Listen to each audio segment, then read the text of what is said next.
Listo. Bueno, primero que todo, muy buenas tardes a todos y a todas los estudiantes, digamos, del curso de Ecología Microbiana y Biotecnología Ambiental, digamos. Acá estamos junto al profesor Andrés Marcoleta, digamos, profesor asistente de nuestro Departamento de Biología de la Facultad de Ciencias, y bueno, junto a Julieta, que ya todos la conocemos, no necesita presentación. Hoy vamos a dejarle entonces grabada la clase de bioprospección de recursos microbianos, fundamentalmente de recursos antárticos, ¿cierto? Porque una de las cosas que queríamos precisamente en el curso era también no solo abordar todo el tema de ecología microbiana, creo que lo abordamos muy bien en el curso, sino que también toda esta parte, además de biotecnología ambiental, y qué mejor que hacerlo con, bueno, tanto con Julieta como con Andrés, que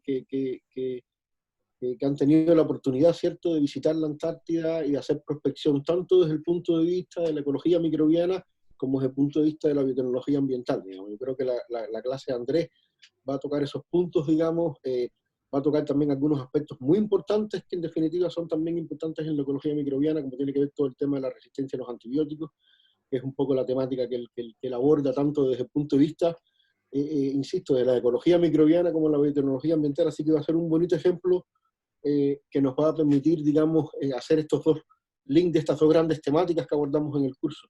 Así que yo quiero agradecerte, Andrés, digamos, yo sé que estás bien ocupado con muchos cursos, digamos, así que con Julieta y todo el cuerpo docente, digamos, ayudantes, te damos las gracias.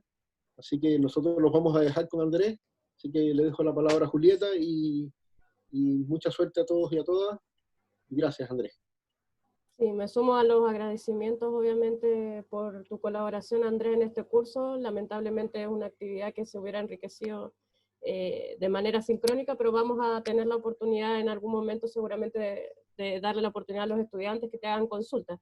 Y lo importante de esto, más allá de la parte biotecnológica, que claramente es el fuerte componente del trabajo que nos va a mostrar Andrés, es importante también por el conocimiento de la diversidad, y es importante conocer la diversidad para poder protegerla. Entonces, justamente esas dos aristas se tocan muy bien en este curso y en esta clase en particular, así que sin más palabras y para que tú puedas explayarte en lo que nos preparaste para hoy, te dejamos, Andrés, y te damos las gracias de nuevo por participar.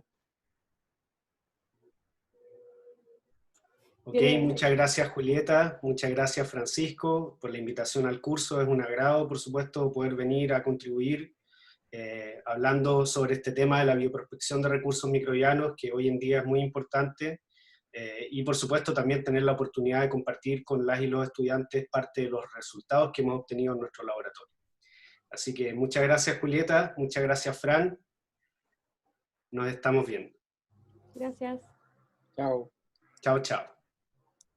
Bueno, para quienes no me conocen, yo soy Andrés Marcoleta, académico del Departamento de Biología de la Facultad de Ciencias, y entonces tuve el agrado de ser invitado a hablar sobre bioprospección de recursos microbianos, basado un poco en la experiencia que hemos tenido con nuestras investigaciones, y por supuesto también discutiendo conceptos generales.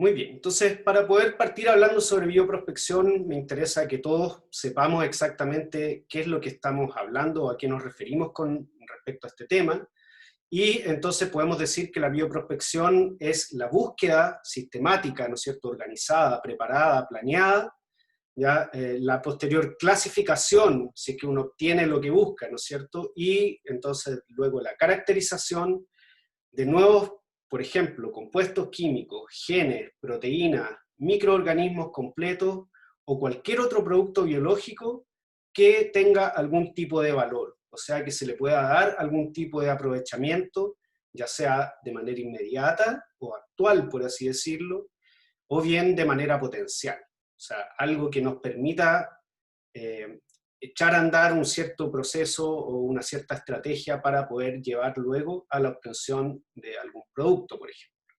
¿Ya? Y entonces este valor puede ser económico, ciertamente, pero yo lo pongo aquí con una estrella porque en realidad uno tiene que pensar ojalá más allá del plano económico y pensar qué otros beneficios podría obtener de estos recursos. Y por lo tanto, un beneficio claro que uno puede obtener incluso cuando está buscando también un beneficio económico, es el beneficio del conocimiento o de información relevante sobre distintos fenómenos que ocurren en el ambiente, ¿ya? Y que puedan ser después aprovechados de alguna manera.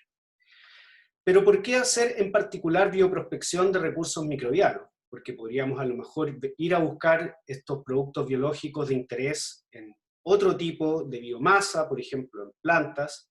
Mucho se hace con plantas medicinales, por ejemplo. Pero ¿por qué con microorganismos?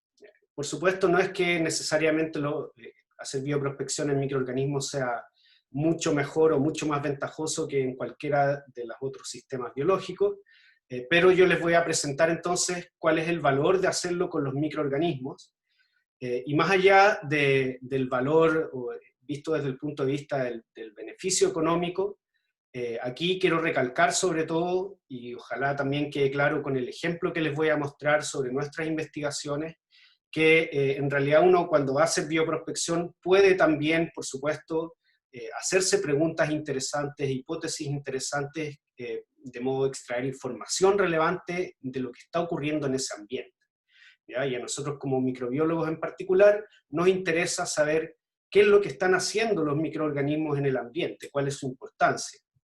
A medida que nosotros vamos conociendo a esos microorganismos, por supuesto que también podemos aprovechar parte de sus cualidades metabólicas para poder generar productos con algún tipo de valor.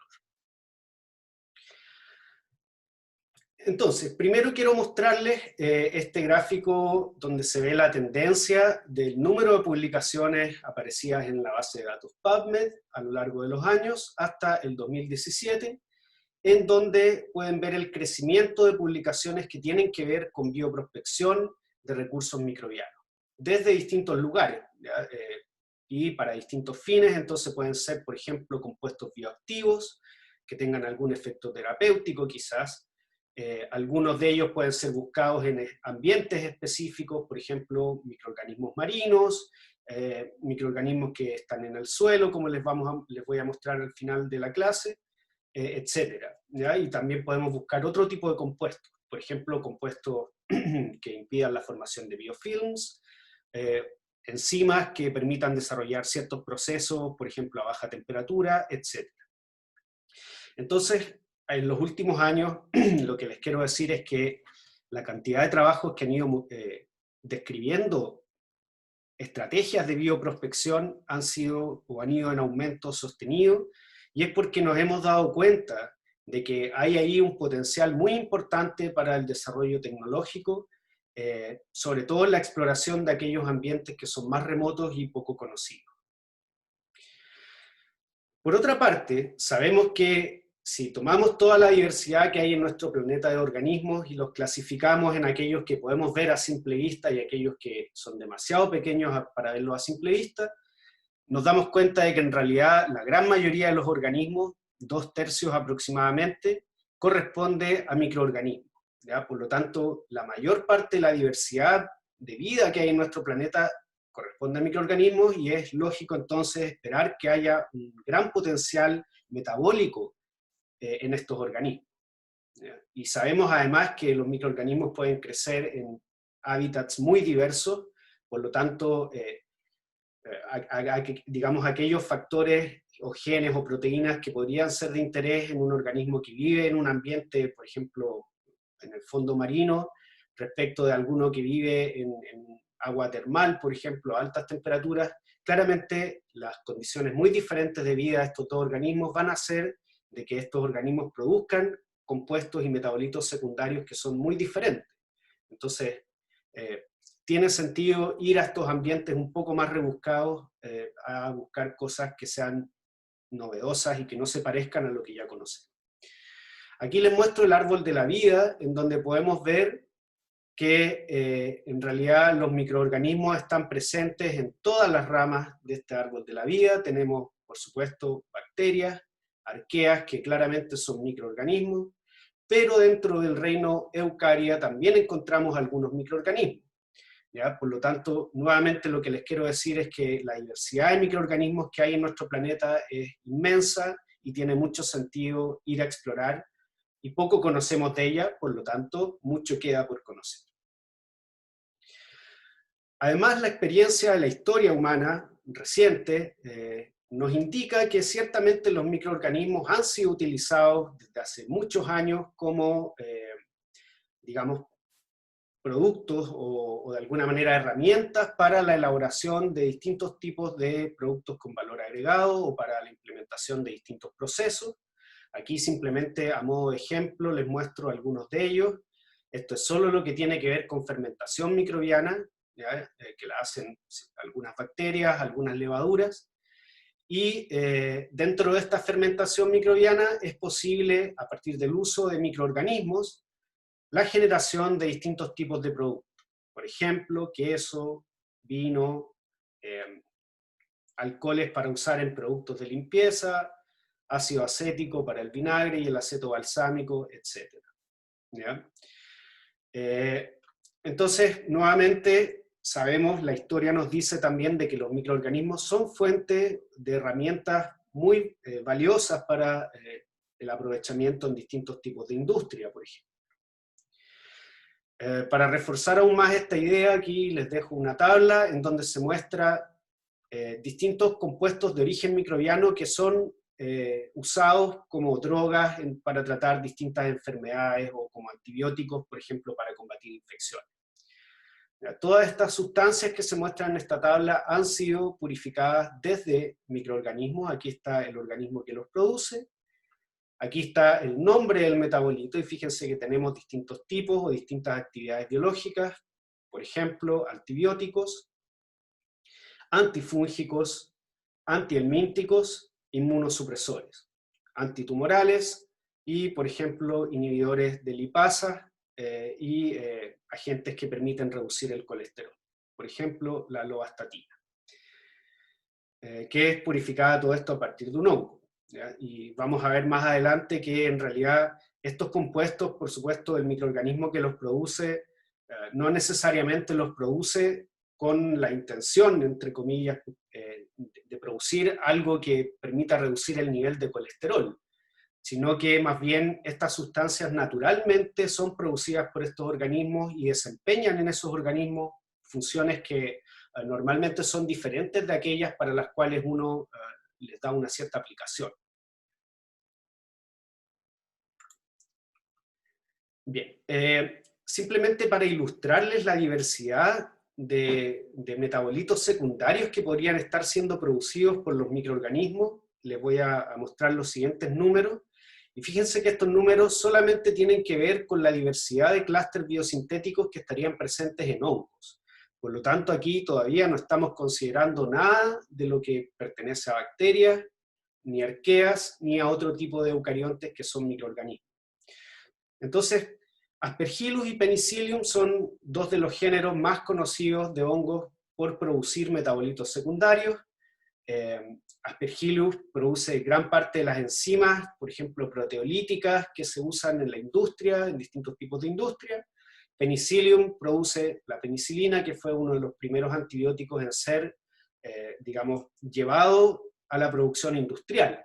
Una vez que entonces se descubre que este hongo produce el antibiótico, al poco tiempo después, unos pocos años después, ese antibiótico y ese microorganismo, en el fondo, este penicillium que producía ese antibiótico, fue llevado a la industria y al poco tiempo ya era crecido en fermentadores de miles de litros para producir antibióticos a gran escala. Entonces, volviendo a este ejemplo, si solamente nos fijamos en los clústeres biosintéticos codificados en hongos, tratemos de estimar algunos números. Se sabe que Aspergillus y Penicillium tienen aproximadamente 339 y 354 especies cada uno, y más o menos podemos establecer que cada especie tiene más o menos unos 50 clústeres biosintéticos diferentes. ¿Ya? Por lo tanto, si multiplicamos este número de clústeres por especie, en donde, disculpen, a todo esto, cada uno de estos 50 clústeres probablemente va a codificar un metabolito secundario diferente. ¿Ya? Por lo tanto, o incluso más de uno. Muchos clústeres producen 2, 3 o incluso más metabolitos, y esa producción está codificada en un mismo clúster. Entonces, imagínense que cada uno de estos clústeres significa al menos un tipo diferente de metabolito secundario. Entonces, si multiplicamos estos 50 clústeres posibles por la cantidad total de especies en estos géneros, vemos que solo en estos dos géneros de hongos tenemos aproximadamente 35.000 clústeres biosintéticos. Si ahora agregamos los clústeres que estarían codificados en otras especies o clases de hongos, como por ejemplo las que se listan aquí, ahora este número agregaría otros tantos miles de clústeres biosintéticos, ya unos 500.000 por lo menos. Y ahí si ahora entonces nosotros sumamos la diversidad de clústeres biosintéticos que está presente en estos hongos que forman parte de líquenes, que se sabe que son también hongos prolíficos productores de metabolitos secundarios, finalmente llegamos a un número total de diversidad de clústeres biosintéticos codificados en hongos que sobrepasa por lejos varios millones. O sea, solamente los hongos que conocemos hasta ahora podrían ser capaces de producir millones de diferentes moléculas que podrían tener en el fondo cada una actividad que podría ser aprovechada para algún tipo de proceso o obtener algún tipo de beneficio de esta actividad, quiero decir. Y bien, ¿qué tipo de metabolitos son entonces los que se sintetizan? Para un poco no hablar tan sobre el aire. Estamos hablando principalmente, y esto aplica más que nada para los hongos, pero en el caso de las bacterias no difiere tanto. Básicamente se trata de moléculas derivadas de acetilcoenzimo A, y aquí tenemos por una parte los poliquétidos, muchos antibióticos, y también, por ejemplo, la lovastatina, que es este agente para reducir el colesterol, es un poliquétido. Por otra parte, a partir de acetilcoenzima A, ciertas rutas metabólicas permiten ahora obtener estos compuestos, que son los compuestos de la ruta del mevalonato, y que finalmente permite producir compuestos terpenoides, por ejemplo, carotenoides, que se sabe que son pigmentos por una parte, y que tienen cierta actividad de protección contra radicales libres y radiación. Y que entonces el ser humano, por ejemplo, estos carotenoides normalmente ocupa como pigmento para darle coloración, por ejemplo, a los salmones en el caso de la astaxantina, o para, no sé, hacer arroz dorado en el caso del betacaroteno, pero evidentemente que al microorganismo que lo produce, al hongo que lo produce, le sirve para otra cosa, y tal como decía, en ese caso es más bien para protegerse contra el estrés oxidativo y la radiación. Bueno, también se pueden generar metabolitos secundarios a partir de aminoácidos, o sea, los aminoácidos también son precursores frecuentes de metabolitos secundarios, sobre todo aquellos con interés por tener algún tipo de valor agregado o poder obtener productos con valor agregado. Entonces, a partir de los aminoácidos, en general se pueden obtener péptidos, ¿ya? Y estos péptidos que forman estos compuestos que no son proteínas, no se sintetizan en los ribosomas, sino que más bien se sintetizan en cadenas de producción que forman proteínas que se llaman sintasas de péptidos no ribosomales. Y aquí tenemos algunos ejemplos de antibióticos también que son péptidos no ribosomales. Y bueno, respecto a la estructura de los clústeres biosintéticos, básicamente todos tienen más de un gen, o sea, hay genes que codifican ciertas enzimas que permiten hacer los distintos pasos de la síntesis química, ¿verdad? Que permiten transformar, por ejemplo, desde el acetilcoenzimo A hasta un carotenoide, o desde aminoácidos libres hasta un péptido no ribosomal. Por lo tanto, ahí hay un montón de enlaces que tienen que formarse, y entonces hay normalmente varias enzimas encargadas de los distintos pasos, ¿ya? Y también normalmente encontramos dentro de estos clústeres o grupos de genes en una misma parte del genoma, genes que codifican para reguladores transcripcionales, por ejemplo, que permiten que la producción de este metabolito se active solamente en ciertas condiciones. Bueno, y esto es más bien para recordarles que cada uno de los metabolitos que nosotros podríamos querer, en el fondo, recuperar y darle un cierto uso para generar un cierto producto, cumplen realmente una función ecológica, por así decirlo, o una función fisiológica que le es útil al organismo que lo produce normalmente en las condiciones y en el hábitat donde vive. Entonces, aquí simplemente les dejo dos ejemplos. En el primer caso es la producción de poliquétidos parecidos o similares a las melaninas, ya, las cuales entonces tienen cierto uso industrial, pero para el caso del hongo lo que le permite o para qué lo produce es para protegerse y proteger en particular las esporas de la radiación ultravioleta de la luz solar. ¿Ya? Y en el caso de la ralsolamicina, por ejemplo, que es producida por este hongo, el Fusarium, entonces, en el fondo, aquí la molécula tiene una actividad antimicrobiana y, más allá del detalle, lo que le permite al hongo es defenderse respecto a posibles infecciones por ciertos patógenos. Ok, entonces, habiendo recordado de que estos metabolitos, por supuesto, cumplen una función propia del organismo que lo produce, y que además existe una gran diversidad de metabolitos secundarios codificados en los microorganismos que conocemos, entonces ahora me gustaría que discutamos brevemente qué tipo de prospección podemos hacer, ¿ya? Porque estamos de acuerdo en que hacer prospección es ir a buscar ciertas cosas, ya vimos genes, proteínas, etc., y tratar de, a partir de eso, obtener un cierto producto o una cierta aplicación, en fin. ¿Ya? Pero ¿qué tipo de cosas en particular podemos ir a buscar? Primero, el microorganismo completo. ¿Ya? Yo creo que esto es lo más fácil de ver y lo más habitual. Por ejemplo, podríamos ir a recuperar una cepa de levadura que haga de mejor manera la fermentación y permita producir a lo mejor cerveza con un mayor grado alcohólico. Y por lo tanto, a lo mejor ahí lo que vamos a necesitar es ir a buscar una cepa de levadura en un ambiente a lo mejor en donde haya altas concentraciones de etanol, o sea, una levadura que sea particularmente buena para producir etanol, aparte que lo tiene que tolerar, ¿no es cierto? Porque el etanol, desde una cierta concentración hacia arriba, resulta tóxico para las células. Entonces, en ese sentido, podría ser bueno recuperar una levadura que o produzca más etanol o quizá resista mayores concentraciones de etanol, o ambas.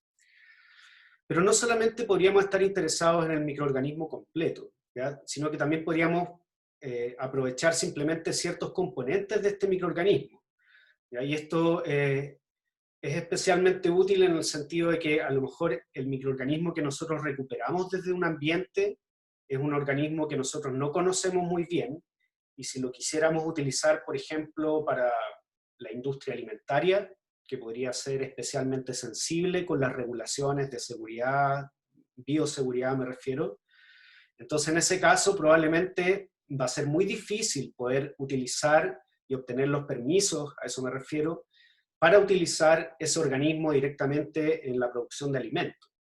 ¿Ya? Pero a lo mejor lo que nos interesa de ese organismo es solamente que produce una cierta proteína que permita a lo mejor degradar la lactosa de una manera más rápida y a una temperatura más barata, que resulte más barato el proceso, quiero decir. Y en ese caso, a lo mejor lo que podríamos hacer es simplemente purificar la enzima a partir de ese microorganismo y utilizar la enzima purificada. O eventualmente podríamos a lo mejor recuperar la información genética que le permite a ese organismo producir esta proteína, y ahora esa información genética, haciendo un poco de técnicas de biología molecular, introducirla en a lo mejor una bacteria o una levadura que sí sea muy conocida y sea aceptada para su uso en la industria de los alimentos, por ejemplo. ¿Ya? Entonces, en esos casos se entiende por qué a veces es conveniente la cepa completa, pero a veces a lo mejor es más conveniente solamente un componente molecular del organismo. Y como posibles usos tenemos los más variados, aquí solamente les pongo algunos ejemplos: biopesticidas para controlar infecciones, por ejemplo, de plantas, microorganismos para la producción de biodiesel y otros combustibles, microorganismos para la producción de plásticos biodegradables y otros polímeros, compuestos con actividad terapéutica, entonces a lo mejor queremos recuperar una bacteria que produzca un antibiótico nuevo, microorganismos para hacer bioremediación, para hacer biolixiviación, etc. Y el principio lógico es más o menos sencillo, o sea, si nosotros queremos encontrar un microorganismo que permita hacer un proceso a lo mejor a una baja temperatura, está claro que nosotros ya tendríamos que pensar en un ambiente que más o menos cumpla con esas condiciones ambientales para poder ir ahí y que sea probable encontrar la actividad que nosotros esperamos encontrar. Evidentemente va a ser muy difícil encontrar proteínas que trabajen bien a altas temperaturas si nosotros estamos haciendo prospección de suelo antártico, por ejemplo. Ok, habiendo dicho esto, entonces ahora me gustaría ver un poco cómo uno lo hace desde el punto de vista técnico y metodológico. Entonces yo diría que hay básicamente dos grandes maneras de hacerlo, y una tiene que ver con el cultivo, o sea, es la manera que nosotros llamamos dependiente de cultivo, y esta, tal como dice su nombre, en el fondo pasa por el paso obligatorio de que nosotros a partir de la muestra ambiental, desde donde queremos hacer la prospección, vamos a entonces tener que recuperar microorganismos viables. ¿Ya? O sea, si nosotros colectamos una muestra de suelo y queremos obtener bacterias de ese suelo, entonces nosotros vamos a tener que, de alguna manera, mezclar ese suelo con algún buffer, por ejemplo, y eso después depositarlo sobre medios nutritivos que permitan el desarrollo de bacterias. ¿Ya? ¿Y cuál es la ventaja de hacerlo así? De que en el fondo, si como parte de estas bacterias que crecen, luego de que uno procesa la muestra ambiental, uno encuentra la actividad que anda buscando, estás listo. En el fondo tú ya simplemente aíslas esa bacteria con técnicas microbiológicas clásicas, digamos, o sea, hacer aislamientos, por ejemplo, rayados en placa, etcétera. Para los que no han tomado el curso de microbiología, me refiero a que nosotros vamos a tener una placa con agar nutritivo en donde vamos a depositar el suelo y eso lo vamos a incubar un cierto tiempo, y como hay nutrientes que permiten el desarrollo de los microorganismos, después de un tiempo lo que vamos a ver en la placa es lo que llamamos colonias de microorganismos, ¿ya? Que son simplemente muchas células del microorganismo que están una al lado de la otra, y son tantas que después de una noche de crecimiento, bueno, o el tiempo que sea necesario, vemos en el fondo una agrupación macroscópica de bacterias. ¿Ya? Entonces, una vez que nosotros recuperemos esas colonias que vienen de nuestra muestra ambiental, nosotros podemos inmediatamente probar si es que alguna de ellas tiene la actividad que andamos buscando, y si la tiene, ya tenemos la cepa lista para ocuparla, ¿ya? O a lo mejor para poder hacer optimizaciones, pero ya tenemos la cepa. Y además podríamos inmediatamente purificar los componentes, o sea, si lo que nos interesa de esta cepa es a lo mejor una proteína que hace cierto proceso, entonces podemos crecer esa cepa, purificar la proteína y después seguir trabajando con el componente. Ahora, también existe una manera independiente de cultivo para poder hacer bioprospección de recursos microbianos. ¿Y por qué es importante que exista esta manera alternativa? Es básicamente porque sabemos que menos del 1% de los microorganismos ambientales son cultivables en las condiciones que manejamos habitualmente en el laboratorio. ¿Ya? Entonces, la verdad es que de todo esto que pueda crecer en nuestras placas, la verdad es que con suerte podemos aspirar a recuperar el 1% de la diversidad total de organismos que hay en esa muestra. Por lo tanto, si nosotros quisiéramos saber un poco más de ese otro 99% de microorganismos, sin tener que cultivarlos, por cierto, normalmente a lo que uno recurre es a herramientas moleculares. ¿Ya? O sea, purificar, por ejemplo, el material genético que está en esa muestra de suelo, por ejemplo, en esa muestra de agua, hacer secuenciación de ADN y después, mediante análisis computacionales, intentar obtener información respecto a los microorganismos desde donde proviene ese ADN que uno aisló desde el ambiente. ¿Ya? Y uno puede hacer cosas parecidas también, por ejemplo, con las proteínas. Podríamos a lo mejor aislar las proteínas que están presentes en esa muestra ambiental y mediante distintas técnicas, por ejemplo, espectrometría de masa, nosotros podemos secuenciar las proteínas que hay presentes y entonces con las secuencias que uno obtiene, uno las compara con bases de datos y ve a qué se parece. Entonces, por ejemplo, si nosotros andamos buscando genes que tengan que ver con proteínas que a lo mejor degraden grasa, entonces nosotros vamos a tomar nuestras secuencias y las vamos a comparar con una base de datos en donde estén presentes todas las proteínas que se conocen hasta ahora que tienen que ver con degradación de grasa, y pesquisamos cuáles que estén presentes en nuestra muestra se parecen a alguna de las de la base de datos. Esa es la racional y es la misma, independiente si uno trabaja con DNA, proteínas o directamente metabolitos. Lo que cambia básicamente es la tecnología que uno usa para medir. Y por cierto, hay también estrategias que conocemos como híbridas. ¿A qué me refiero con esto?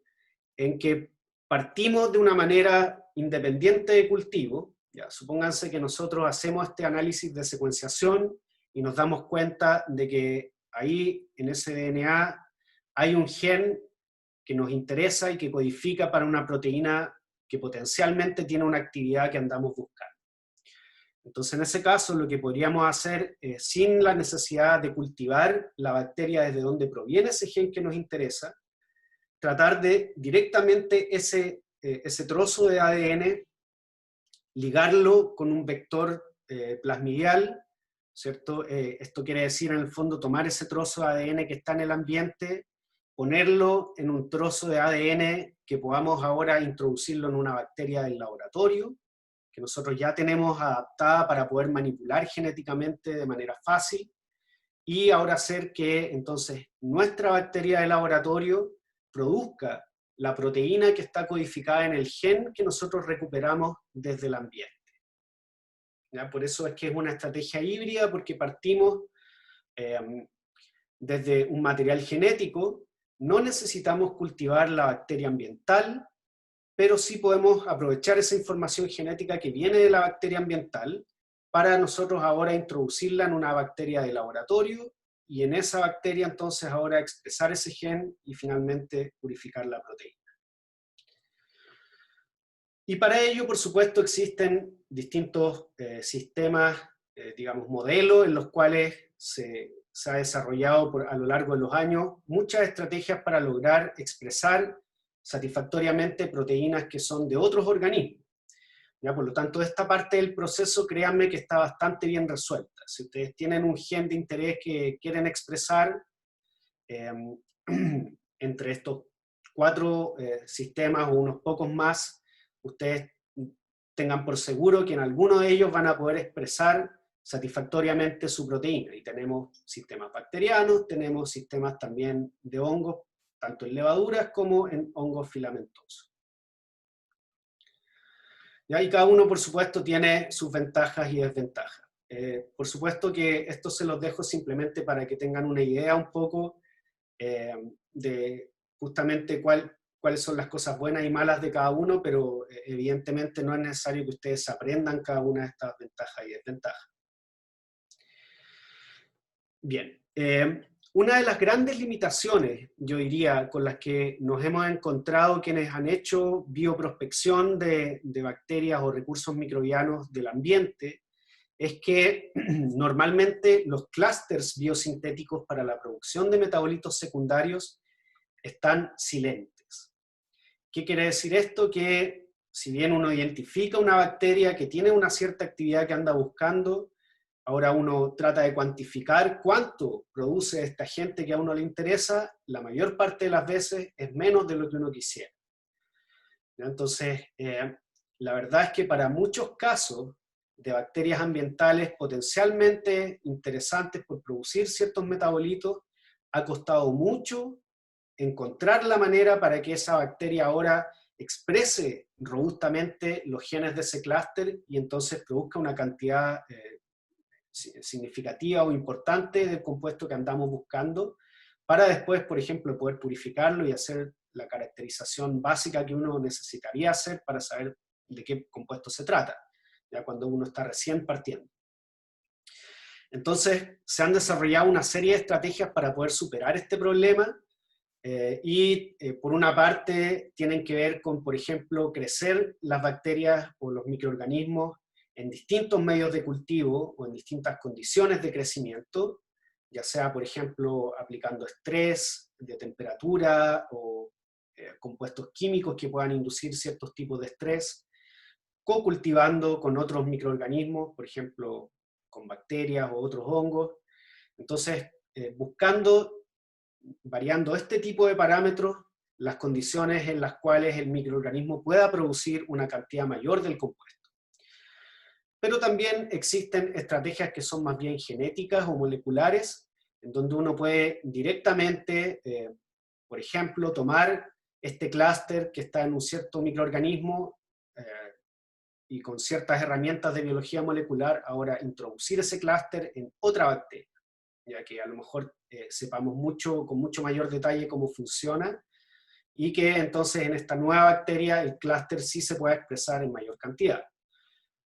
Pero si no quisiéramos usar otra bacteria, sino que quisiéramos usar la misma bacteria, o a lo mejor si este clúster es demasiado grande como para poder moverlo de una manera viable, digamos, también podríamos hacer modificación genética de esta bacteria, ¿ya? Y aquí entonces uno tendría que empezar a estudiar cuáles son los genes del clúster y si es que a lo mejor alguno de ellos es algún regulador transcripcional, represor, por ejemplo, que uno pueda eliminar y ver si es que eliminando ese represor, ahora estos genes se expresan en mayor cantidad y entonces, insisto, la idea es ojalá recuperar la mayor cantidad posible del metabolito que nos interesa. ¿Ya? Pero la verdad es que la gran mayoría de los casos, los clústeres biosintéticos que uno encuentra en bacterias ambientales son silentes en las condiciones de laboratorio en que uno crece estos organismos. Bien, y justamente por eso también es muy importante el tratar de aprovechar las herramientas genómicas, si es que uno tiene la posibilidad de hacer este tipo de análisis, para entonces complementar la búsqueda de condiciones en donde el compuesto sea producido en mayor cantidad. Entonces, ojalá, por ejemplo, poder identificar en el genoma cuáles serían los posibles genes que están codificando la sustancia que estamos intentando purificar, y a partir de la comparación de esos genes con otros genes conocidos, tratar de deducir qué tipo de molécula sería la que se está produciendo, y así entonces poder, de alguna manera, intentar encontrar las condiciones óptimas para poder purificarla, por ejemplo. Bien, en esta segunda mitad de la clase quería contarles un poquito nuestra experiencia como grupo de investigación haciendo bioprospección y en particular una historia de bioprospección en el continente antártico. Y bueno, esta historia se enmarca en lo que conocemos como la crisis global de resistencia a antibióticos. Entonces la idea era, en este contexto, hacer un poco de bioprospección tanto de bacterias con ciertos usos o aplicaciones biotecnológicas, pero también información. ¿Ya? Información respecto a la diversidad de microorganismos que están en el suelo antártico, ¿ya? Y les adelanto que esto se hizo en suelo principalmente. Entonces no solamente nos interesaba recuperar bacterias con interés biotecnológico, sino que también estudiar en profundidad la diversidad de los suelos que muestreamos y el potencial en cuanto a información genética que tienen estos suelos para distintas cosas que tienen que ver, por supuesto, con esta crisis. ¿Y por qué el continente antártico? ¿Ya? Por supuesto, primero porque es un lugar muy bonito para visitar. No se me ocurrió otra excusa para poder llegar hasta allá, así que escribir un proyecto creo que fue la mejor manera de lograrlo. Pero fíjense que en particular es un paraíso para estudiar microorganismos. No solamente es un paraíso a secas, sino que es un paraíso para estudiar microorganismos. Trabajos previos que se habían hecho en suelos de lugares más o menos cercanos indicaban que toda la zona de la península antártica, que es esta que vemos acá, que estoy señalando con el puntero, es una zona que al menos en sus suelos alberga una amplia diversidad de microorganismos. Ya teníamos ese dato. Por otra parte, sabemos que es un área remota y está aislada, y que al menos en ciertas partes de su territorio tiene una mínima intervención humana. ¿Ya? Como les decía, tiene una alta diversidad microbiana y también abundancia microbiana en el suelo, y por supuesto también se sabe un poco, y además nosotros pensamos que es así, y lo confirmamos después de todos nuestros estudios, que en realidad los microorganismos que viven en Antártida están sometidos a estas condiciones tan extremas que son justamente estas condiciones las que fuerzan a que evolucionen y generen adaptaciones que son muy diferentes a las adaptaciones que han generado los microorganismos en otros lugares del planeta. ¿Ya? Y estas adaptaciones, por supuesto, conllevan la producción también de metabolitos secundarios que son diferentes a los que producen organismos de otros lugares. Entonces, en particular, los suelos de la península antártica nos parecieron que tenían un alto potencial para la bioprospección, por una parte, de posibles nuevos antibióticos, y ya les voy a contar por qué es importante tener nuevos antibióticos, pero también para explorar esto que llamamos el resistoma natural, y es, en el fondo, los genes de resistencia a antibióticos que están presentes en estos ambientes naturales que no están intervenidos por el hombre. Y por eso es que en el fondo era interesante este lugar para hacer nuestro estudio, ¿ya? Porque podíamos encontrar lugares en donde hay mínima intervención humana, bastante aislados, pero también lugares, por ejemplo, bases humanas, en donde podíamos tener lugares profundamente intervenidos y comparar un poquito qué ocurría en términos de resistencia a antibióticos. Y algo que se me olvidó decir, además, es que la península antártica está en contacto permanente con Chile. Chile es la principal puerta de entrada al continente antártico por cualquier lado, ¿ya? Y por lo tanto la entrada más frecuente para todos, incluso investigadores de otros lugares o gente de otros lugares, de otros países que quiere ir a Antártida, normalmente entra por Chile, ¿ya? Y por la península. Por lo tanto, una zona en donde hay constante intercambio. Y como van a ver, a nosotros nos interesaba estudiar posibles mecanismos de resistencia a antibióticos que estuvieran en este lugar, ¿ya? También porque tienen una alta probabilidad a lo mejor de ser movilizados para nuestro país, y desde aquí en adelante entonces esos mecanismos de resistencia a antibióticos podrían llegar a bacterias clínicas que causan enfermedades. Esa es un poco nuestra hipótesis de trabajo. Bien, ¿cuál es el problema de la crisis de resistencia a antibióticos? Se los voy a resumir muy brevemente en una diapositiva. Resulta que hoy en día estamos identificando cada vez con más frecuencia bacterias patógenas, o sea, que causan enfermedades, las cuales son resistentes a múltiples antibióticos. ¿Ya? Les recuerdo que los antibióticos son sustancias que nos permiten inhibir el crecimiento de las bacterias o causar su lisis, su destrucción, y por lo tanto son usados como medicamentos para tratar infecciones causadas por bacterias. Entonces resulta de que en los últimos 100 años, afortunadamente hemos contado con un amplio espectro de antibióticos que nos permiten defendernos de infecciones por distintas bacterias, y gracias a eso la cantidad de enfermedades, o de muertes más bien dicho, por enfermedades infecciosas ha disminuido dramáticamente en los últimos 100 años. No obstante, lo que ha empezado a ocurrir, como les decía, es que hemos encontrado, o en las clínicas se están reportando con cada vez más frecuencia pacientes infectados con bacterias que no responden al tratamiento de una gran mayoría de antibióticos o incluso de todos los antibióticos disponibles. Entonces estamos en una situación de falta de antibióticos efectivos para combatir las infecciones. Y además esto se agrava porque en los últimos 20 años no ha habido un desarrollo importante de nuevos antibióticos por parte de las farmacéuticas. Y si a esto le sumamos que el uso y la producción masiva de antibióticos, no solamente para medicina humana, sino que también, por ejemplo, para ganadería, acuicultura, o incluso para ponerle como aditivo a productos de higiene, eso ha significado que gran parte del antibiótico que está o que se usa en estas industrias va al final a parar al ambiente, y por supuesto que una vez en el ambiente esto significa una presión selectiva para las bacterias que viven en ese ambiente, y que ante la presencia del antibiótico básicamente tienen dos alternativas: o perecer o digamos, sobrevivir a aquellas que son resistentes o evolucionan para hacerse resistentes al antibiótico. Entonces, este vertimiento masivo, sin duda, lo que hace es promover que, digamos, proliferen aquellas bacterias resistentes por sobre aquellas que no lo son. Entonces, la Organización Mundial de la Salud ha declarado esto como una prioridad crítica a nivel global. Hasta antes de la pandemia de COVID-19, el problema de la resistencia a antibióticos era la prioridad número 1 de la Organización Mundial de la Salud. Por lo tanto, ahora es la prioridad número 2 y sigue siendo una amenaza latente para cuando podamos tener otras preocupaciones que no sea la pandemia que estamos viviendo hoy en día.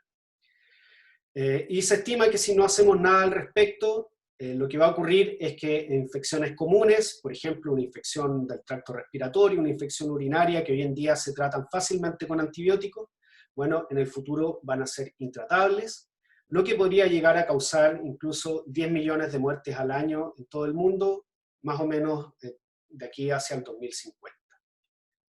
¿Ya? Por lo tanto, el problema es serio y necesitamos, bueno, entre otras cosas, por una parte, nuevos antimicrobianos y o estrategias alternativas para controlar las enfermedades infecciosas, y también necesitamos entender, por supuesto, cómo se generan estos mecanismos de resistencia, cómo las bacterias lo adquieren, cómo se diseminan, etc. Y ahí en particular a nosotros nos han interesado dos aspectos específicos. Primero, la presencia de bacterias resistentes a antibióticos y de genes de resistencia en ambientes naturales. ¿Ya?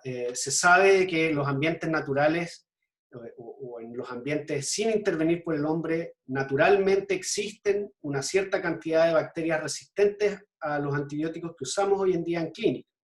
¿Ya? Evidentemente, insisto, en el ambiente natural de esos microorganismos, esta resistencia se da probablemente para resistir compuestos antimicrobianos que produzcan otros microorganismos que viven en ese mismo hábitat. ¿Ya? Pero que en el fondo, si esos genes de resistencia llegan a una bacteria que causa enfermedades, por cierto, va a ser un problema clínico, porque ahora esa bacteria va a aprender a ser resistente al antibiótico y no la vamos a poder tratar cuando esté causando una infección en un paciente. ¿Ya? Y por lo tanto, entonces, nuestra idea fuerza fue, ok, si nosotros vamos a investigar cuál es este resistoma natural, podríamos de alguna manera ver cuáles podrían ser los mecanismos de resistencia que están en la naturaleza ahora, pero que quizás en el futuro puedan llegar a bacterias patógenas. Y otro aspecto importante que queríamos indagar es respecto al impacto que tiene la intervención humana en la prevalencia de bacterias resistentes a antibióticos y de genes de resistencia. Estaba muy instalada esta idea de que siempre donde había intervención humana se esperaría encontrar mayor cantidad de bacterias resistentes, y nosotros quisimos un poco ver si es que en nuestro modelo experimental eso se cumplía o no.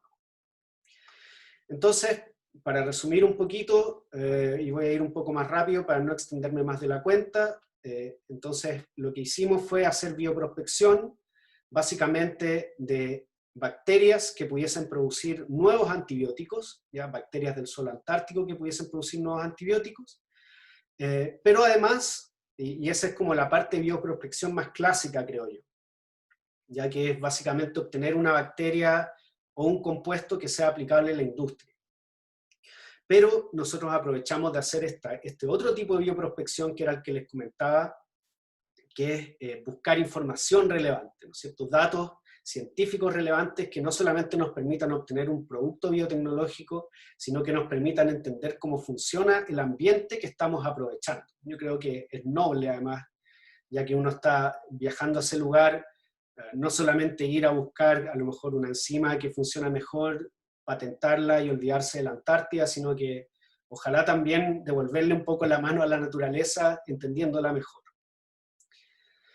Entonces, en esta otra parte de la bioprospección queríamos indagar la presencia de bacterias resistentes a antibióticos en estos ambientes naturales, identificar, ojalá, posibles nuevos mecanismos de resistencia, pero esto no tengo mucho tiempo de hablar hoy, y entonces ver si es que realmente podíamos tener una diferencia en cuanto a la cantidad de bacterias resistentes o de genes de resistencia, dependiendo si es que estábamos en un sitio intervenido o en un sitio no intervenido. Y para esto entonces usamos tanto aproximaciones dependientes de cultivo como aproximaciones independientes de cultivo, y en particular metagenómicas, o sea, purificar DNA de nuestras muestras de suelo y secuenciar ese DNA, y de ahí en adelante entonces sacar ciertas conclusiones. Bueno, para ello nos embarcamos en dos expediciones antárticas, una en el 2017 y una en el 2019, entre enero y febrero, y todo esto fue patrocinado y la logística también fue coordinada por el Instituto Antártico Chileno, y básicamente el objetivo era ir a colectar muestras de suelo, tanto de sitios intervenidos como de sitios sin intervención evidente.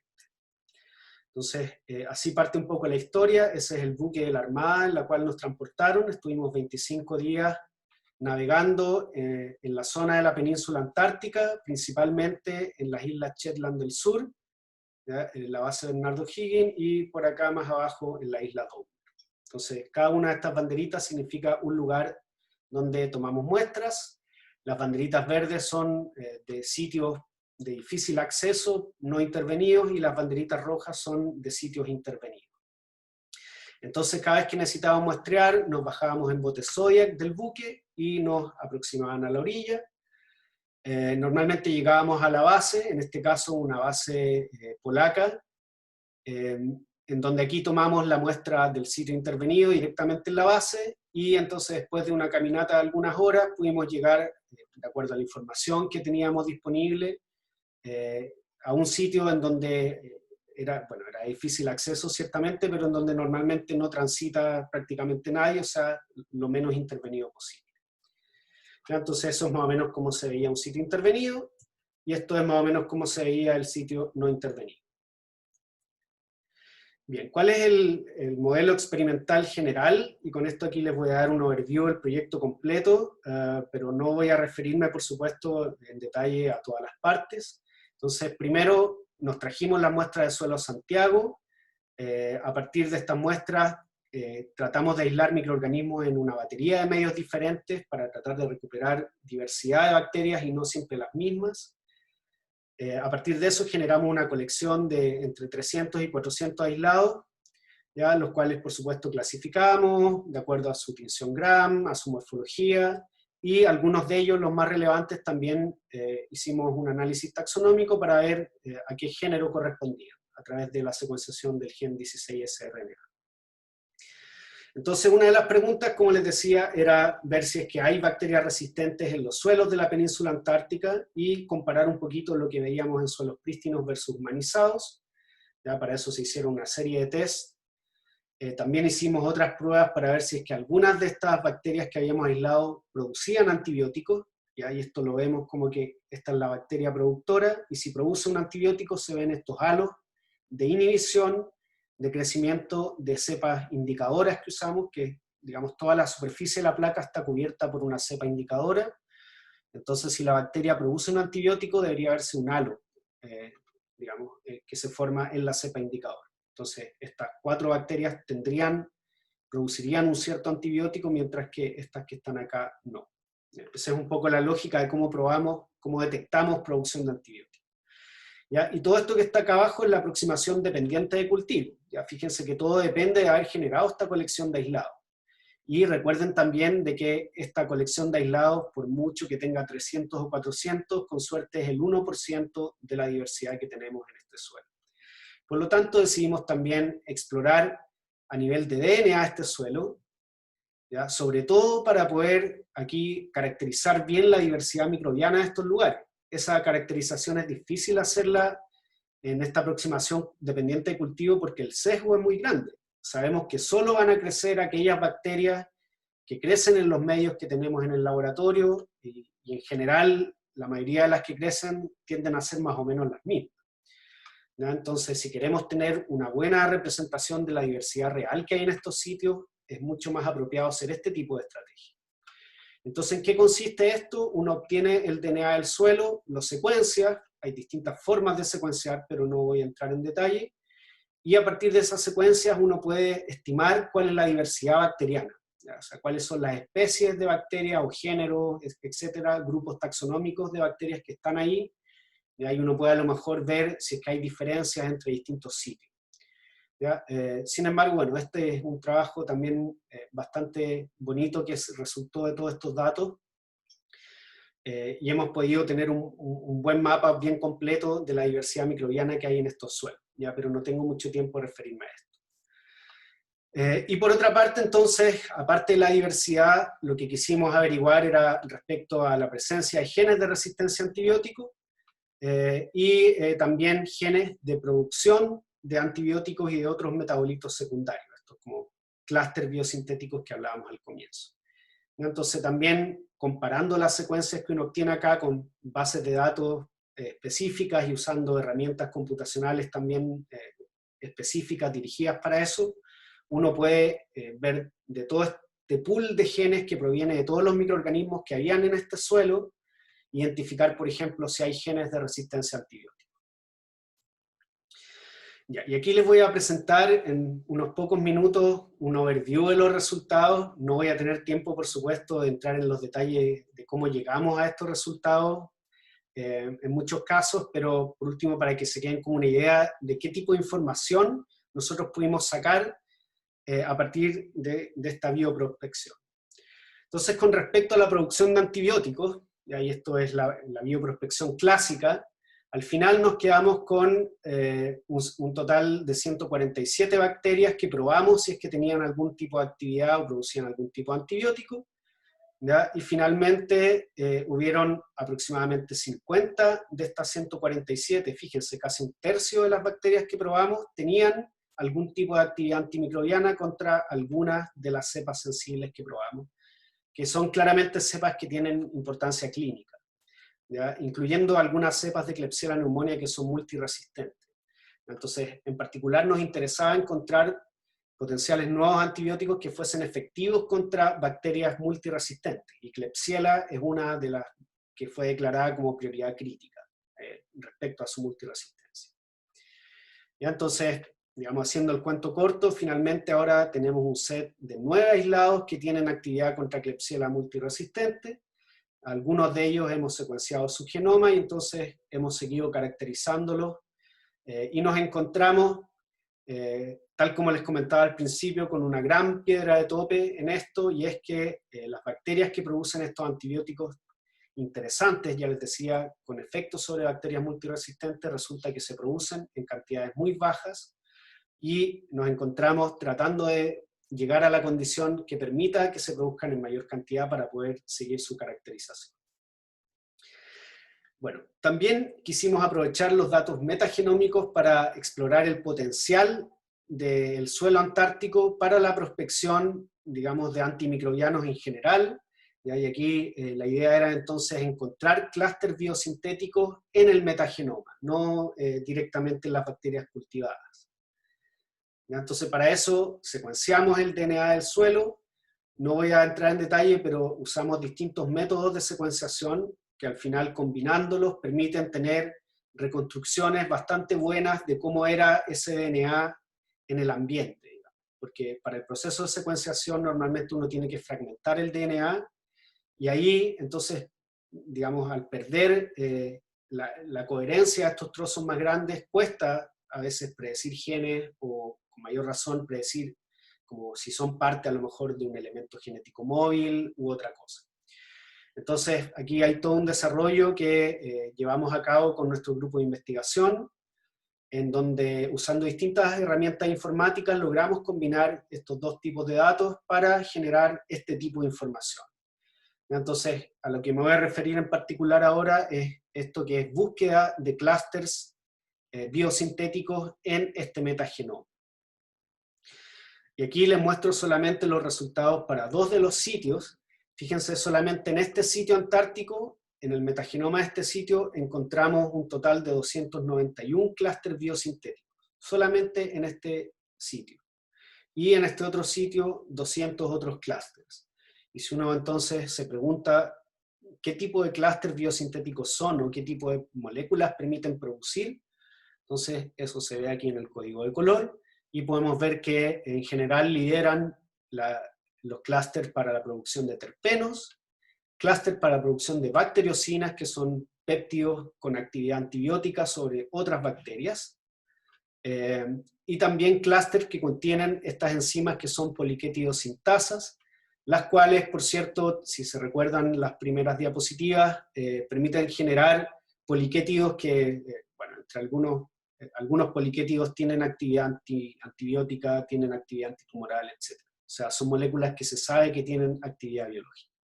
¿Ya? Y también tenemos estas sintasas de péptidos no ribosomales, Entonces también les recuerdo que algunas de ellas permiten la producción de antibióticos y otros compuestos bioactivos. Entonces con esto finalmente demostramos que realmente, aparte digamos, de la capacidad de producción de antibióticos que recuperamos en nuestros aislados antárticos, sabemos que si ahora vamos a pesquisar directamente el DNA que está en esos suelos, también nos encontramos con la presencia de una gran diversidad de clústeres biosintéticos, algunos de ellos probablemente para la producción de antimicrobianos. ¿Qué pasa entonces con la resistencia a antibióticos en la Antártida? Y ahí esta era una de las preguntas que claramente más nos interesaban. ¿Hay resistencia a antibióticos en la Antártida? ¿Qué tal, sería este resistoma natural que está presente en ese lugar? Entonces, lo primero que hicimos fue una aproximación dependiente de cultivo. Tomamos nuestro set de entre 200 y 300 aislados, en este caso no me acuerdo exactamente cuántos fueron, 220 y algo. Y lo que hicimos fue probar si es que para cada uno de estos aislados, si es que era resistente o sensible a una batería de antibióticos. En particular usamos una batería de 15 antibióticos, y entonces la prueba es más o menos así. Si ustedes ven la aparición de un halo de inhibición alrededor del disco que tiene un determinado antibiótico, quiere decir que la bacteria es sensible. Entonces, esto es un caso intermedio, es un mal ejemplo. Pero en este caso, la bacteria pudo crecer, la bacteria que está presente en toda la superficie de la placa pudo crecer incluso al lado del disco que tiene este antibiótico. Por lo tanto, esta bacteria que está en toda la placa es resistente al antibiótico que está en este disco, pero es sensible al antibiótico que está en este disco, porque si se fijan, no fue capaz de crecer en las cercanías del antibiótico. Y en este caso se ve mucho más claro. O sea, aquí la bacteria es sensible a todos los antibióticos que pusimos en esta placa. ¿Ya? Y aquí entonces probamos la cantidad de bacterias resistentes y bacterias sensibles a distintos antibióticos y comparamos las que provienen de zonas humanizadas versus zonas no intervenidas. Entonces lo primero es que, fíjense, encontramos bacterias resistentes para 13 de los 15 antibióticos que probamos. ¿Ya? O sea, en realidad esto es un primer mensaje que nos dice efectivamente en el suelo antártico hay bacterias resistentes. La pregunta es ahora, ¿estas bacterias resistentes estarían exclusivamente en las zonas humanizadas y por lo tanto se deberían a la intervención humana? ¿O encontramos también en las zonas no intervenidas y por lo tanto formarían parte del resistoma natural que se encuentra en ese ambiente? ¿Ya? Y si ustedes se fijan acá, las barras grises corresponden a los aislados desde zonas humanizadas y las barras azules desde zonas no intervenidas. Y fíjense que la cantidad es bastante comparable, ¿ya? Y si nosotros ahora nos fijamos en los casos más extremos, vemos que por una parte tenemos antibióticos, 2 antibióticos para los cuales no encontramos bacterias resistentes, ni siquiera en zonas humanizadas, tampoco en prístinas, ¿ya? Un antibiótico en donde solamente encontramos una bacteria resistente y además proviene de una zona prístina, ¿ya? Y los antibióticos para los cuales encontramos una mayor proporción de resistencia. En 2 de ellos hay mayor proporción en zonas humanizadas, pero la diferencia es bastante poca, y en el otro hay mayor cantidad de zonas prístinas. Entonces, para poder ordenar un poco los gráficos y ahora ver, por ejemplo, la cantidad de bacterias que son resistentes a múltiples antibióticos al mismo tiempo, entonces eso lo graficamos aquí en el eje X como número de resistencias simultáneas. O sea, nosotros a una misma cepa vamos a decir a cuántos antibióticos es resistente esa misma cepa. ¿Ya? Y aquí también, esto nos sorprendió mucho, vimos que habían algunos aislados antárticos que podían ser resistentes a hasta 10 antibióticos diferentes, ¿ya? Y esta batería de 15 antibióticos fue elegida para cubrir una amplia variedad de naturalezas químicas, mecanismos de acción, etc. Y además, si se fijan, la zona de multiresistencia, o sea, vamos a decir aquellos que tienen resistencia a 4 o más antibióticos, hasta 10, ¿ya? Si uno suma todas estas multiresistentes, la verdad es que la gran mayoría de ellas proviene de zonas prístinas y no de zonas humanizadas. ¿Ya? Entonces, bueno, otras informaciones complementarias, no quiero entrar más en detalle, pero notamos que muchas de estas cepas multiresistentes eran pseudomonas. Secuenciamos el genoma de algunas de ellas y entonces las comparamos con pseudomonas clínicas conocidas y nos dimos cuenta de que a pesar de ser resistentes a incluso 10 antibióticos diferentes, cuando uno mira los genes de resistencia, no son los mismos que uno encuentra en las otras pseudomonas. Por lo tanto, pensamos que podemos estar ante nuevos mecanismos de resistencia en algunas cepas de pseudomonas, y como les decía, pseudomonas es una de las especies críticas junto con Klebsiella, por lo tanto, es muy importante poder predecir posibles nuevos mecanismos de resistencia en pseudomonas. ¿Y qué pasa entonces si ahora miramos el metagenoma respecto a la resistencia? Entonces, nuevamente, la aproximación fue más o menos similar, pero ahora lo que vamos a detectar es genes de resistencia presentes en este metagenoma.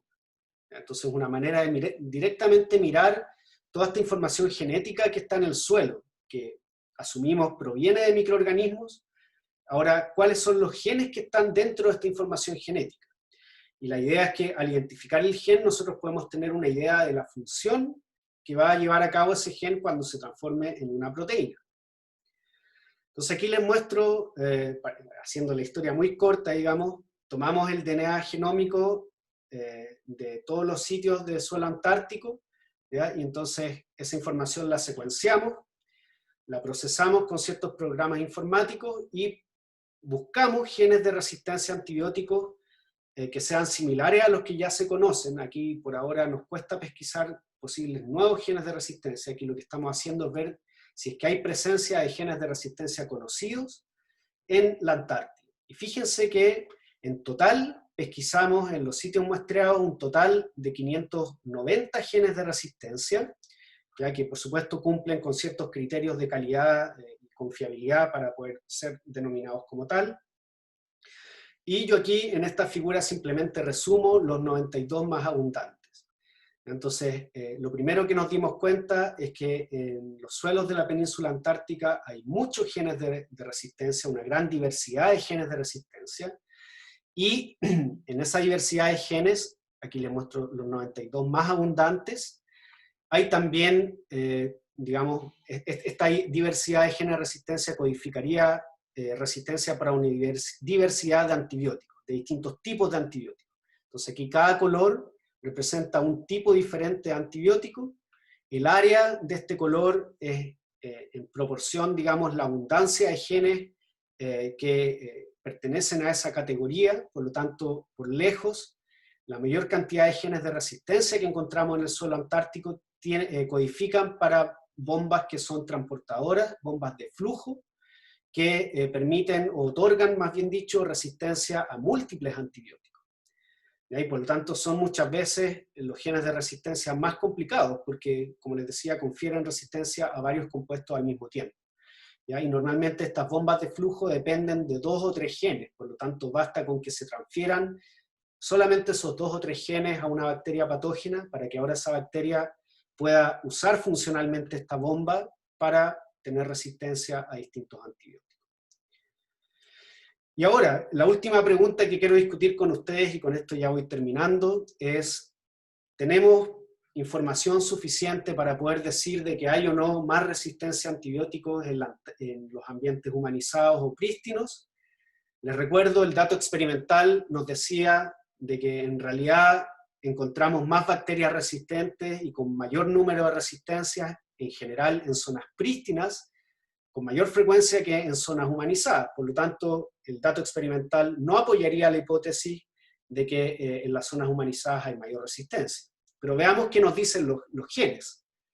Entonces lo que hicimos fue, de todos estos genes de resistencia que identificamos, ideamos un cierto análisis estadístico, informático, para poder identificar entre estos 589 genes algunos que nos permitan distinguir entre sitios humanizados y sitios prístinos. O sea, les adelanto que si ustedes estos 589 calculan la abundancia para sitios humanizados y sitios prístinos, y eso lo ponen en un mapa, no se ve nada. O sea, es muy complejo el patrón. Por lo tanto, la estrategia fue hacer la pregunta inversa, es decir, ¿habrá algún grupo de genes que con un cierto soporte estadístico nos permita distinguir zonas humanizadas de zonas no intervenidas? Y eso es lo que les muestro en este gráfico, es lo que muestra este heatmap. Efectivamente logramos encontrar un grupo de genes que permite distinguir, pero fíjense que son muy pocos genes. De estos 540, aproximadamente 15, si bien no me equivoco, o sea, si bien digo, perdón, tienen poder discriminante y por lo tanto nos permiten distinguir zonas humanizadas de zonas prístinas, ¿ya? Entonces, nuevamente, si bien hay algunos que nos permiten distinguir, la generalidad es que en realidad cada sitio tiene distintos genes de resistencia y distintas bacterias que hemos podido recuperar, ¿ya? Entonces, de todas maneras, uno puede llegar a este grupo de 15 genes que con un cierto soporte estadístico nos permiten distinguir. O sea, tenemos este grupo de genes que está aquí arriba, que evidentemente está con mucho mayor presencia en estos sitios de acá, que son las bases, son los sitios humanizados, ¿ya? Y están en menos abundancia en general en los sitios que son de sitios no intervenidos, en los suelos de sitios no intervenidos, ¿ya? Y por el contrario, entonces, tenemos este grupo de genes que está acá, que estas resistencias en el fondo son mucho más frecuentes en sitios, en sitios prístinos que en sitios humanizados. Y si ahora nosotros pintamos al tipo de droga que da resistencia a cada uno de estos genes que estamos pintando en esta figura, es lo que está acá. Entonces también hay una variedad de tipos de antibióticos. Entonces nuevamente el mensaje, hay una alta diversidad de genes de resistencia por doquier, tanto en sitios humanizados como en sitios prístinos, y a pesar de que hay un grupo de genes, no voy a entrar al detalle, pero este se ve el agrupamiento de los sitios en base a estos genes discriminantes, fíjense que quedan muy cerca todos los de sitios intervenidos con respecto a los de sitios no intervenidos, salvo por Barrientos, que es un poquito diferente del resto, pero aún así, estos genes discriminantes nos permiten entonces distinguir entre sitios no intervenidos por una parte y humanizados por otra parte. Entonces, ¿cuáles son las conclusiones de esta historia de prospección? Yo diría primero y antes que todo, al hacer prospección y al buscar, digamos, recursos microbianos con interés biotecnológico, eso no necesariamente excluye el poder hacer bioprospección de información relevante y de datos relevantes, y sobre todo lo que tiene que ver con estudios de diversidad microbiana del sitio en el que uno está haciendo su investigación. De a poco se sabe la diversidad microbiana en general de muchos lugares de nuestro planeta, por lo tanto debería ser una prioridad siempre que uno pueda hacerlo, estudiar esta parte. ¿Ya? Porque además conociendo esta diversidad, tal como ojalá los haya podido convencer, uno tiene ahora un panorama mucho más claro de que realmente hay cosas codificadas en ese metagenoma que es interesante ir y ojalá rescatar. Bueno, y con respecto a nuestro trabajo en particular en la Antártida, efectivamente pudimos recuperar cepas que producen potenciales nuevos antibióticos, entonces las dificultades están ahora en poder caracterizar y producir esos antibióticos en mayor cantidad. Por otra parte, entonces, confirmamos que en el suelo antártico existe una gran diversidad de microorganismos, eso no se los mostré el dato, pero también es un suelo muy diverso, incluso más diverso que otros suelos de otros ambientes también poco explorados. Y tenemos, por cierto, los mapas de los principales grupos de microorganismos que habitan en los distintos sitios, ¿ya? Y también tenemos algunas taxas que permiten discriminar entre lugares intervenidos y lugares no intervenidos, pero lamentablemente esa historia va a tener que quedar para otro día. Y entonces, bueno, nos dimos cuenta que también existe un amplio potencial de producción de metabolitos secundarios, lo vimos con las bacterias que logramos cultivar. Varias de ellas, como les decía, producen antibióticos interesantes, pero no solo eso, tenemos otras cepas que producen otros compuestos que podrían tener interés biotecnológico.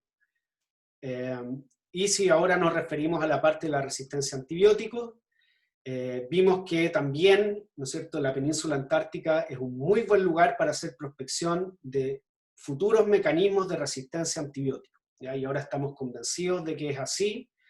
Hemos encontrado, como les adelanté, una gran diversidad de genes de resistencia, pero no solo eso, hemos también demostrado en algunos casos que estos genes están al interior de elementos genéticos móviles y por lo tanto es relativamente fácil y probable que sean transferidos a bacterias que puedan tener un potencial patogénico y entonces ahora sí transformarse en mecanismos de resistencia de interés clínico. Ya, por lo tanto, el explorar este resistoma natural, confirmamos, creemos que nos va a permitir hacer una bioprospección de futuros mecanismos de resistencia que puedan diseminarse en unos años más. Bien, entonces esto lo vimos tanto a nivel de bacterias cultivables. Sabemos que las bacterias que cultivamos, muchas de ellas eran resistentes a una gran variedad de antibióticos, ¿ya? Y les recuerdo, la gran mayoría de ellas proviene de zonas prístinas o no intervenidas. Por lo tanto, muy probablemente o casi seguro forman parte del resistoma natural de estos lugares, ¿ya? Y otra cosa que también nos permitió concluir los análisis de diversidad microbiana es que todos los sitios que muestreamos, incluso las bases, la microbiota que está en esos sitios aparentemente es en su gran mayoría microbiota nativa. ¿Ya? No hay grandes rasgos de contaminación con microorganismos que sean propios de otros lugares.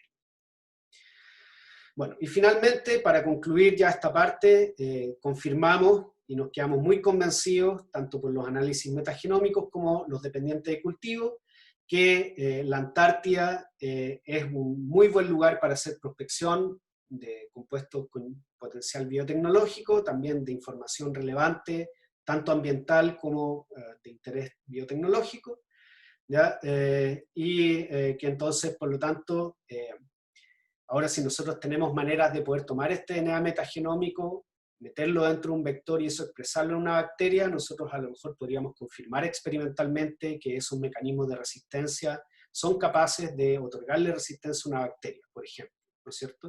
Esa es una de las proyecciones de este trabajo en las que estamos trabajando. Bien, finalmente quería terminar agradeciendo a quienes participaron de este trabajo. Por supuesto que todo esto que les mostré muy resumidamente es un montón de trabajo que no hice yo solo, muy por el contrario, es principalmente trabajo de otras personas, estudiantes de nuestro laboratorio, principalmente Joana Rojas, estudiante de Magíster, y José Ignacio Costa, quien se tituló de Ingeniería en Biotecnología hace unos meses. La doctora Macarena Varas, que participó en la expedición, y bueno, Sofía Tapia, quien ha estado trabajando en los análisis de diversidad microbiana, y también en la caracterización y aislamiento de obtención de ciertos aislados bacterianos. Lo mismo Daniel Acuña, que también ayudó en la parte de recuperar los aislados, y Daniel Silva, Patricio Arros, Nicolás Canales y José Fierro, que según entiendo están dentro de la audiencia. Ellos han tomado el liderazgo de los análisis metagenómicos. ¿Ya? Y es una parte, una rama de nuestro laboratorio que estamos desarrollando, que partimos desarrollando yo creo hace un año, un poco más, y que ha tenido un crecimiento bastante importante, en gran medida gracias a la contribución de estudiantes, como en el fondo podría ser cualquiera de ustedes, que se motivaron y aprendieron las herramientas computacionales y finalmente han seguido trabajando con nosotros. Y bueno, por supuesto a los colaboradores, principalmente la doctora Rosalba Lagos, Francisco Chávez y Miguel Allende, y sobre todo Miguel Allende en cuanto al financiamiento, porque además del proyecto INACH que financió este proyecto, contamos con financiamiento del proyecto 1000 Genomas Chile, gracias al cual hemos podido secuenciar un mayor número de genomas y metagenomas. ¿Ya? Y la secuenciación nanopore la hicimos en colaboración con el INTA y en particular con el doctor Mauricio González y Alexis Gaete. Bien, muchas gracias por su atención. Antes que salgan todos corriendo como estos pingüinos cuando me vieron, ahora prefiero que no salgan corriendo por llevarme escuchando demasiado rato. Así que lamento haberme pasado con el tiempo, es muy difícil para mí ajustarme con el tiempo, lo lamento, pero espero que haya sido al menos de su interés y de su agrado. Así que quedo abierto a sus consultas, disponible a través de mi correo institucional a marcoleta@uchile.cl, o también, por supuesto, a través de los coordinadores de este curso, Julieta o Francisco, con quienes además tenemos una relación bastante cercana. Así que estén muy bien, que tengan un muy buen fin de semana. Chao, chao.